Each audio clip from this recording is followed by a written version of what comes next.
In this video I want to share a technique for propagating shrubs and trees. It works for certain types using root fragments. And in this particular example what I'm going to be doing is propagating Black Locust, Robinia pseudoacacia. I happen to meet some lovely folks that own a piece of property near where we live that have the tallest, straightest, cleanest stemmed black locust I've ever seen in my life, and they were generous enough to let me come in and dig a few sections of roots. You can see I've got some that are thicker and some that are on the thinner side, and I'm going to talk about how I'm going to plant them out in a nursery bed to grow them on. And this is a method of cloning those superior genetics. This has worked for me in the past with black locust. It has also worked with dwarf sour cherries, and I'm sure it would work with other types of shrubs and trees depending on how well they want to do this. But this is propagation by root segments. Now I need to kind of get on with this because I dug these up about an hour ago, and luckily it's not too hot, it's not sunny, but if I let these sit for the day, I certainly would lose vigor, a tremendous amount of vigor from these. And what we've got here are shallow, these are connective roots between trees. This is from a slightly larger tree, and these are smaller roots. I even have some feeder roots in here.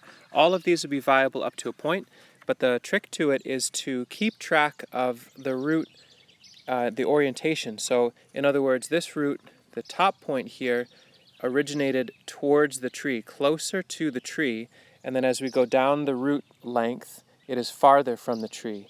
And keeping track of that orientation matters, because what you want to do is take sections of root. I'm sure there's a rule for this, but what I find is anywhere from 2 to 3 inches to 4 to 6 inches long, roughly pencil thick is ideal, but you cut them with the part of the root facing the tree going up in the soil. I'm going to prep a few of these and explain in more detail what I mean by that. One section of root has been cut just using standard pruners. Since it's from the soil, I use pruners that aren't my really fine quality pruners, and I've maintained the same common direction. All of these theoretically, or so to speak, face towards the tree, and when they're planted they'll stand upright. That what faces the tree is the closest to the surface of the soil. These are ideal. These are less than ideal. These are questionable, but still worth trying. So let me prep a little garden space and we'll talk about planting them.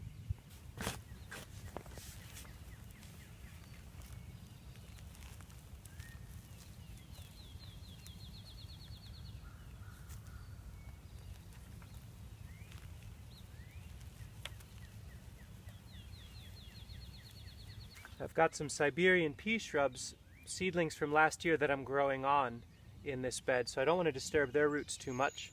But what I'll do is start from right next to them and open up a planting channel.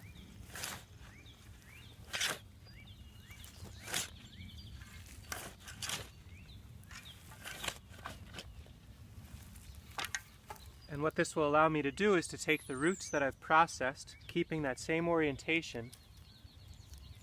If you lose your orientation, just plant them on their side and the shoot will come up and the roots will come down. But ideally you keep the orientation.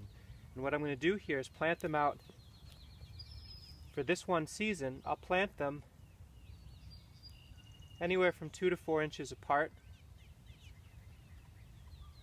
with the idea that come fall we'll have anywhere from 2 to 4 or 5 foot tall clones of these exquisite high quality locust genetics that we can then either sell or plant out into the landscape or grow on for another year. But I've found propagating these plants by root, you tend to get a fully plantable or saleable shrub or tree by the end of the first season with this. So a lot closer than you may think, but I'll continue on down the line. As I go, I'll break up and fluff the soil and get these root fragments covered just barely so they can callus, send out new roots, and send up a new shoot. This 4x4 bed is now filled. I didn't actually count how many I put in there, but I would guess around 100.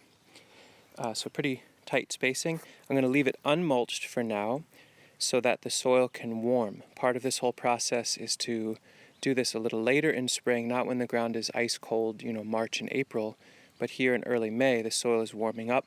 I want some sun to hit that soil and help stimulate some growth. We'll do an update video on that in a month or two as they sprout, hopefully. I've got all these roots left over, so what I'm going to do is process them down and put the rest of them into mobile tubs, those containers over there, so that we can keep them off the ground in the sun and get them extra warm. See how they do.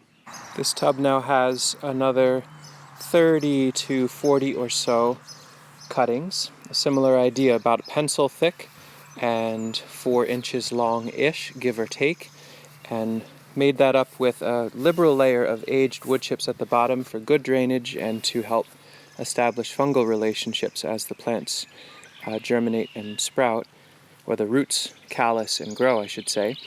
And then a nice rich compost mix with a good dose of perlite to help keep it loose for the roots to develop, and then a nice mulch on top. And I'm left with these fine root hairs, which I think I'm going to chop up and put into another nurse bed and mark them just to see. I have my doubts. I think this thin, the likelihood of them rooting is pretty nil.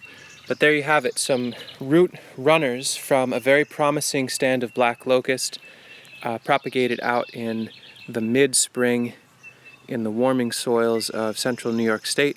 We'll do updates on how they work out, and perhaps in the not-so-distant future we'll be offering some really exciting, superior Black Locust Shipmast trees through our nursery, and then you'll know how to propagate them yourself.